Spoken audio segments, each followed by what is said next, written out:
Enthusiast circles tend to overlap, and you don't see that more often than with cars and watches. I mean, honestly, it doesn't get more quintessential watch nerd than a chronograph and a classic car. Today we're going for a drive in a 60s-era Ford Mustang with a 60s-inspired watch on our wrist. This is the Zenith Chronomaster Original in the tricolor configuration, also known as the El Primero, for this edition of A Week on the Wrist.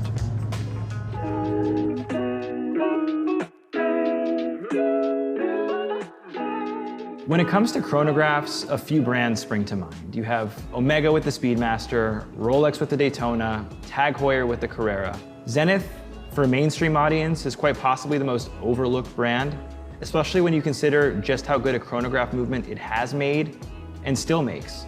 And maybe that has something to do with the fact that people are nervous about how to pronounce the brand name. Is it Zenith?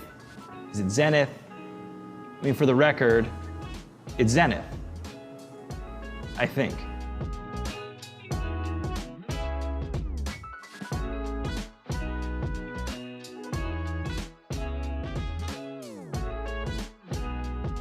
This particular watch is pure Zenith vintage goodness, and it's paired with a movement that's quintessential to the brand. Now, this came out alongside two other models this year as well. There's a rose gold variant as well as another stainless steel model. That one has a reverse panda dial configuration with a black dial, of course. I chose this one because of how faithful it is to the original A386 from the 60s. Speaking of which, the El Primero 3600 automatic caliber inside is the star of this watch.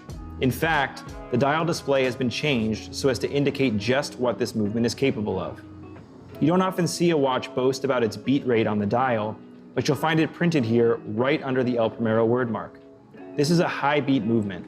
That 36,000 VPH translates to 5 Hertz. Even if you're the kind of person that finds little use for the chronograph function on your watch, you're gonna have fun with this one. Just look. When you press the first pusher, you literally watch the red chronograph seconds hand fly clear around the dial. It's honestly amazing to see in person. For all you Rolex Daytona lovers out there, and there are a lot of you, remember this. For years, the Daytona was powered by a Zenith movement. Well, sort of. The Daytona reference 16520 was powered by a movement based on a Zenith caliber. Now, of course, in full Rolex fashion, it made many modifications to the mechanism before shipping it out inside of the Daytona, but it still originated from a Zenith caliber. With many modern watches, I often find myself feeling like the watch is wearing me rather than the other way around. That comes from the length of the lugs, case diameter, and case thickness. On most vintage watches, those are things I rarely have to think about, which is exactly the case with this vintage-inspired piece. And for all the talk that 40 millimeters is the sweet spot sizing, I'd counter that with 38 millimeters. I picked the leather strap option over the bracelet mostly because the color contrast. You don't often see blue leather straps, and when you do, they can be a little bit goofy. But I think this watch leans so much into the color, and the blue just really ties it together. I think it's on bracelet, while it's really nice and it's a great bracelet, it ends up just being a little monochromatic, and a watch like this should really stand out. The dial is all about contrast, and by virtue of that, legibility. To that point, we have a black 100 seconds counter which stands out against the white dial surface. You've heard of a roulette date wheel. Well, for some reason, this reminds me of a literal roulette wheel, even if it's monochromatic. Something about the tall and thin numerals against that black background. But there is some red. That would be the chronograph seconds hand, which has a decided and dramatic bent end to it, which points down at the dial. It's a small design flourish, but it's all in the details. Of course, people are going to talk about that 4:30 date window. And to be honest, you either love it or you hate it, and I'm not going to change your mind. But it is important to note that it has historical precedent, dating back to the original '69 model. One thing I often hear from people is, oh, I love this watch, but I can't get it. And what's so great about the under-the-radar nature of Zenith as a brand is, with all its historical and watchmaking pedigree, not only can you find them, but you can buy them.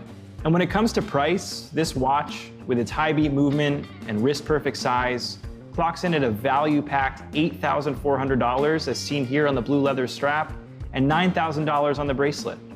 That's $4,000 less than a Rolex Daytona.